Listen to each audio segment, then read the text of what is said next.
Hello everybody, welcome back to Penny Dazzle 1 Bro. This is episode 22 and a half. Now, I'm doing something a bit different here today because of reasons. I decided to do a bit of off-camera, find some stuff in the Charos grave, see what I could find. And I did a couple of bits, and then I realised that I'd forgotten to enable the microphone. So the videos had recorded without me going, ooh, oh no, look at that, oh, I'm dead, all that stuff.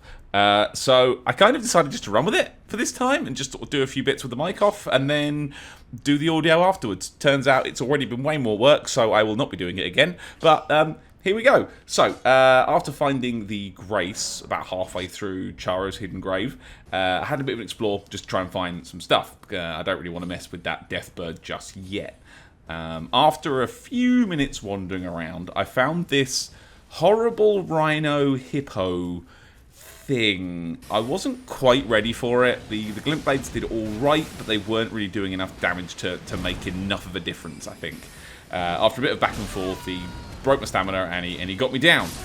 So on take 2, I thought I'd try Scarlet Rot with my new Rot Ash that I picked up the other day, which went very, very poorly because I'm not very good at using rapiers. Then I tried to sneak in and get like a first strike, which I did, but it was very, very bad, and it didn't do much damage, so I decided to try new tactics for my next run.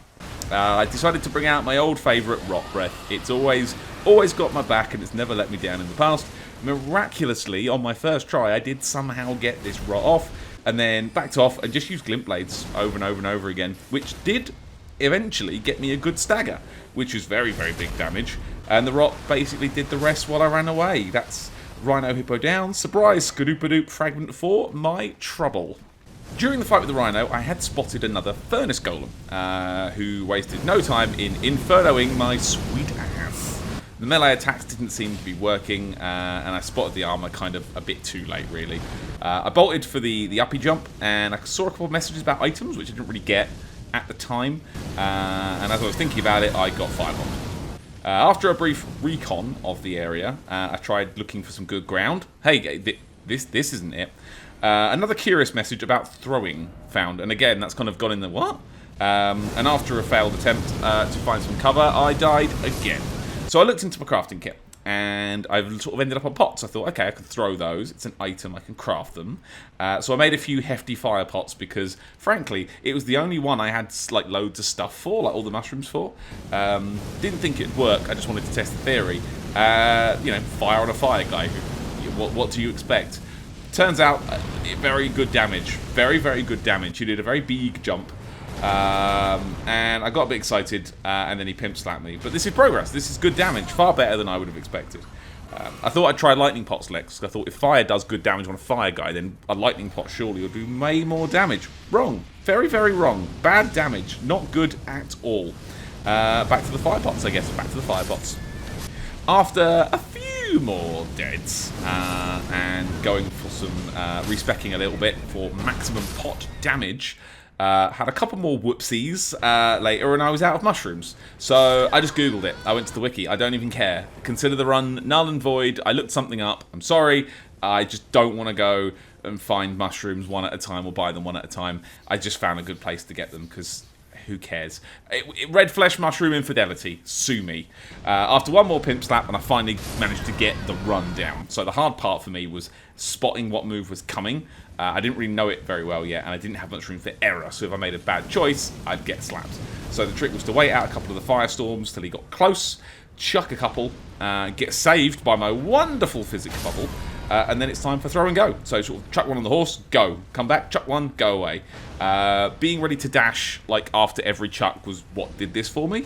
So the firestorm at the end here gave me a very risky opening, but one chuck later, and that's a Spirit Ash buffing Crystal Tear. Ooh, I might never use it, but it's an interesting idea, right? So after a brief 10 minutes where I forgot where my own head was and what I was going to do next, I remembered that I had to go kill Hobo Wolverine. He was a bit too fast to deal with on Torrent, and my first giant hunt's missed a bit too much. He's very quick and can capitalise on any small error I have made. The next run was better, but another missed giant hunt left me wide open yet again.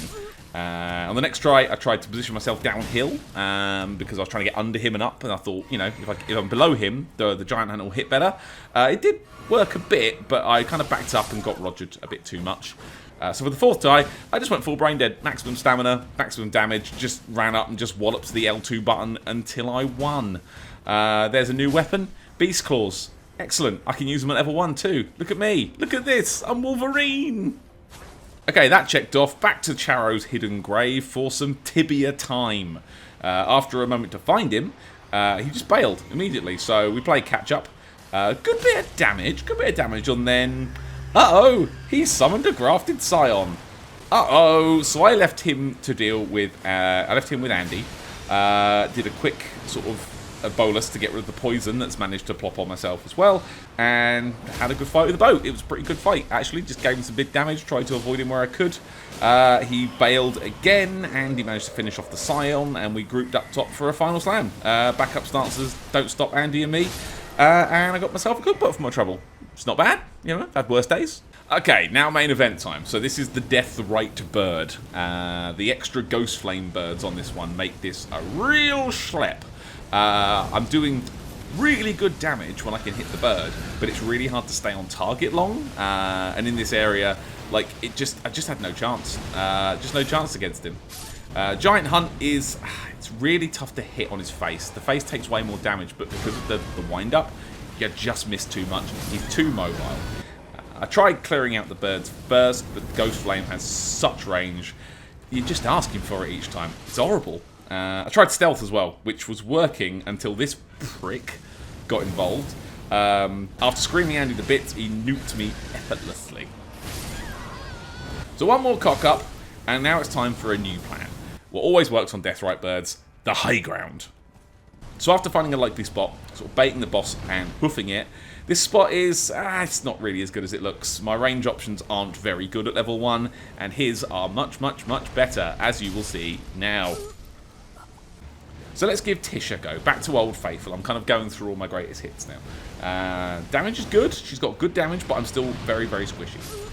So I decided to have a go at Rot. I know you can Rot the Ghostwrite birds, but with so much going on, I just couldn't manage it on the first try. There's too many variables in play. So another, let's call it 4 deaths later. Hope I got that number right. And it's time for another new strategy. So I've got 2 options in my head now. I've either got finding a better bit of height or some ranged holy, what worked on the putrescent knight. This rock here looks pretty scalable.